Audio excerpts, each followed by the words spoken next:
Tayo sa mutya ng kalikasan na luya. Ang luya pala, naging bato siya, binababad sa tubig, natatanggal ang mga sakit sa katawan. Basta luya siya nga bato. Original siya. Ito siya mayroon may-ari. Oh. Luya nga, no? Oh, luya original.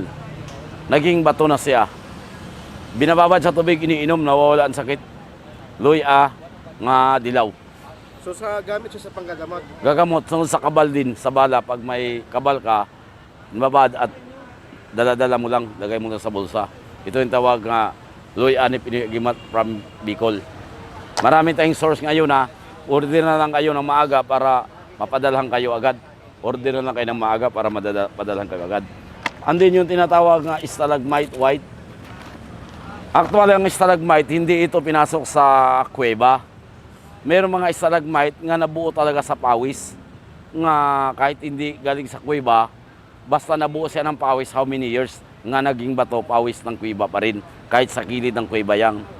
Oh. Pero ito, hindi ito, mga basag lang ito nga kinuha namin.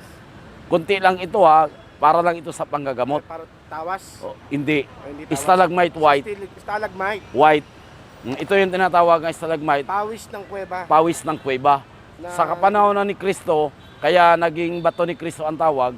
Kasi meron kaming bato nito nga galing sa Israel, Bethlehem. Sa Bethlehem talaga ba nga hiniga ni Kristo. Ngayon yung sa Bethlehem, ito yung sa akin. Ito yung sa Bethlehem nga galing sa Israel. Yan. Walang pagkakaiba yan, ha? Master. O, walang pagkakaiba yan. Kaso lang ito kininis ng grinder. O, kaya maswerte tayo, natuklas natin ang itong bagay. Kasi walang alam ang tao.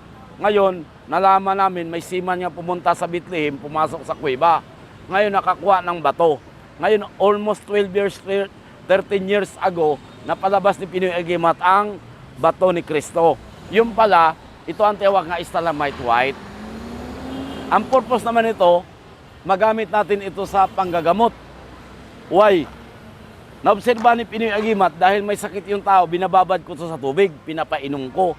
Barado ang iyang tiyan, ang stomach niya dahil hindi makaihi, dahil meron siyang tinawag nga bato. Ngayon, binabaran ito ng tubig, inilinis namin, pinainom sa tao, naihi siya, nalabas ang iyang bara. Kaya malupit pala ito sa sa barado, sa mga UTI, kidney stone, andin sa mga bara. Ito yung tinatawag nga minerals ng pawis ng kuweba. Ito ang tinatawag nga stalagmite white. O, tested ito nga gamit. Pero ang iyang pangunraan siya ang bato ni Kristo din, ang paghari sa lupa. Ang paghari sa lupa ni Kristo, may dasal ka, ito yung materialis ang paghari sa lupa ni Kristo. Kaya nga, maswerte tayo dahil nalaman natin yung meaning nito. Stalagmite, paghari sa lupa, bato ni Kristo. Tested talaga ito. Kasi ang sa akin, almost 12 years ago na nakatago sa bulsa. Kaya nga, hindi ko to iwala sa katawan kasi pag may ginagamot ako, ito yung binababad ko sa tubig. Napagaling yung tao talaga. Hamak mo, i-search mo sa YouTube. Almost 1 million years ago pala ito. Wala pang kalendar. Ibasahin nyo sa internet kung ilang years ang stalagmite bago mabuo siya. Million years. Dahil hindi pa tayo wala pang kalendar, meron na pala ito nung kapanahonan. Kaya nga, maswerte tayo, natuklasan natin ang stalagmite white. Minerals, pawis ng kuweba. Kasi refine na ito, galing na ito sa taas nabuo siya, pawis ng kuweba, naging bato siya. Bira ito nga gamit. Kaya medyo mahirap ito hanapin din. Iba ang nakatuklas din. Kasing iba walang nakatuklas dito, kami lang ang siguro sa paliwanag namin sa YouTube, napaliwanag na namin ang bato ni Kristo at stalagmite kung ano ang gamit at ano ang depensa. Sa paghari sa lupa, nga susunod ang tao sa'yo.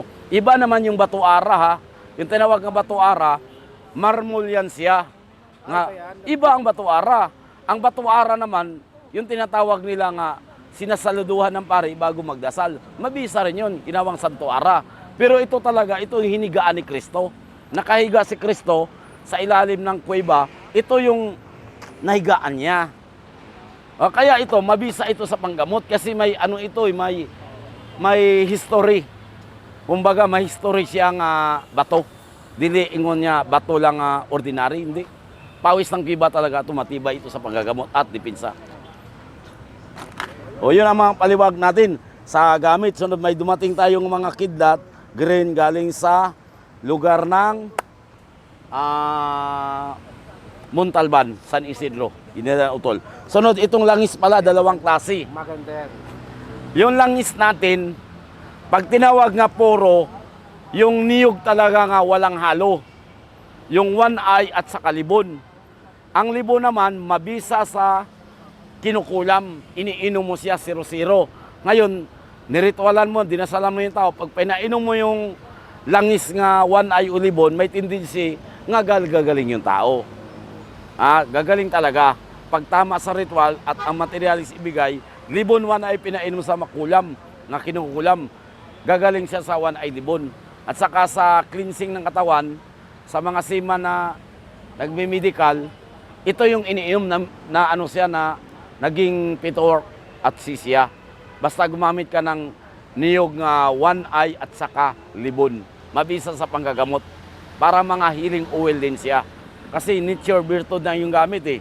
Siyempre, yung gamit natin, pag one eye at saka libon, mabisa talaga. Huwag lang sa ordinary kasi iba talaga ang may power.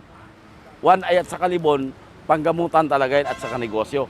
So dito naman tayo sa tinatawag nga, ibalik na lang natin ang ating vlog kaya akala nila wala na tayong gamit. Ngayon, para makita ng tao nga may gamit pa tayong natira dahil malakas ito sa kapanahonan sa tinatawag nga 19, 20, 21, 22 dahil nagkaubusan daw ng gamit. Ngayon, ibabalik na lang natin yung ikaw ang pinakamaraming tao at ikaw yung lalapitan, yung bato nga alitap-tap. Ito talaga ang sa negosyo nga dinudumog ka. Hindi yung pinturahan. Hindi, original kahit gasgasin nyo.